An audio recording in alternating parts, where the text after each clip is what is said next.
Assalamualaikum warahmatullahi wabarakatuh. Perkenalkan, nama saya Maulana Zikri dari kelas 12 MIPA 8. Baiklah, saya akan menampilkan sebuah monolog yang berjudul Apakah Polusi Udara Kita? Apakah polusi udara kita? Udara yang ada di sepanjang jalan ini begitu segar, sampai-sampai aku tidak kuasa untuk segera menutup hidungku. Aku heran, mengapa orang-orang di sekitarku begitu beta lama-lama di perhentian bus itu? Mungkin anak kecil akan langsung terbatuk-batuk setelah menghirup gumpalan awan hitam dari mesin kendaraan itu. Tidak hanya itu, orang-orang di sekitarku pun tidak kalah banyak menghasilkan gumpalan awan hitam yang langsung mencemari udara di sana. Aku bingung melihat apa yang terjadi. Orang-orang di zaman sekarang yang begitu menikmati udara yang sehari-hari mereka hirup di tempat tersebut. Apa hidung mereka semua tidak berfungsi? Atau jangan-jangan mepet? Ya ampun, jangan sampai itu terjadi. Bisa-bisa paru-paru mereka semua sehat karena udara di sekitar sana. Pertanyaan ini tak henti-henti ada di otakku. Bagaimana bisa orang-orang di sekitar mereka tidak menghiraukan yang terjadi di masa sekarang ataupun masa depan nanti dengan udara yang menjadi masalah?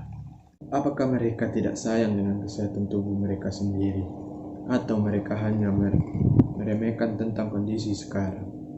Bagaimana nasib anak cucu kita nanti yang akan merasakan kehidupan yang akan datang dengan keadaan seperti ini? Entah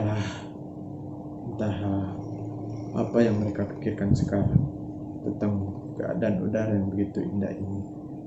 Dengan segelintir masalah yang sampai saat ini belum terpecahkan, apakah tidak ada lagi solusi yang diberikan oleh generasi penerus bangsa kita? Dan sampai kapan bumi terbebas dari masalah tersebut?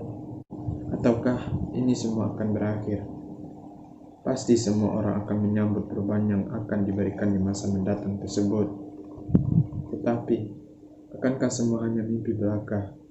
Atau hanya harapan saja yang tanpa disertai dengan tindakan? Apakah tidak ada harapan lagi untuk memperbaiki semuanya? Akankah nanti tidak ada lagi udara yang bisa kita nikmati seperti sedia kala? Akankah pemerintahannya bisa berdiam diri? Tolong hargai pemberian Tuhan ini. Semua pasti ingin merasakan indahnya bumi. Apalagi anak cucu kita di masa depan nanti. Sungguh sayang sekali bumi ini dengan keadaan yang bisa dikatakan jauh dari harapan. Apalagi itu berkaitan dengan udara yang menjadi kebutuhan hidup manusia dari lahir sampai kita tumbuh menjadi besar. Berilah bumi ini kasih sayang dengan menjauhkan bahan-bahan berbahaya yang dapat merusak lingkungan, dan sadarkan para manusia tersebut dari pengaruh buruk yang dapat menimpa generasi yang akan datang. Kalau bukan kita, siapa lagi yang akan menjaganya? Dan mulailah dari langkah kecil, karena perubahan kecil bisa berdampak besar bagi lingkungan sekitar. Ayo, selagi kita mampu dan dapat berusaha untuk perubahan yang lebih baik. Mari kita tingkatkan kepedulian terhadap lingkungan sekitar, karena kepedulian kita berarti di masa yang akan datang.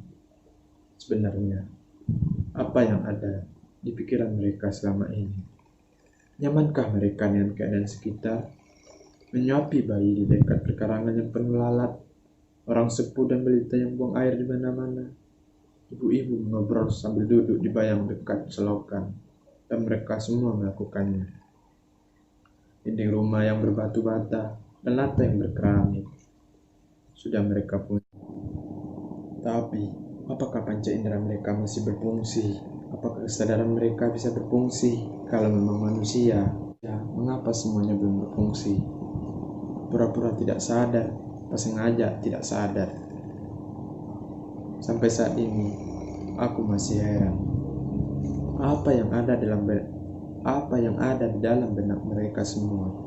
Mengapa bisa terjadi serempak dan kompak tanpa ada seorang tokoh yang hadir sebagai penggerak perubahan? Sekian, terima kasih. Assalamualaikum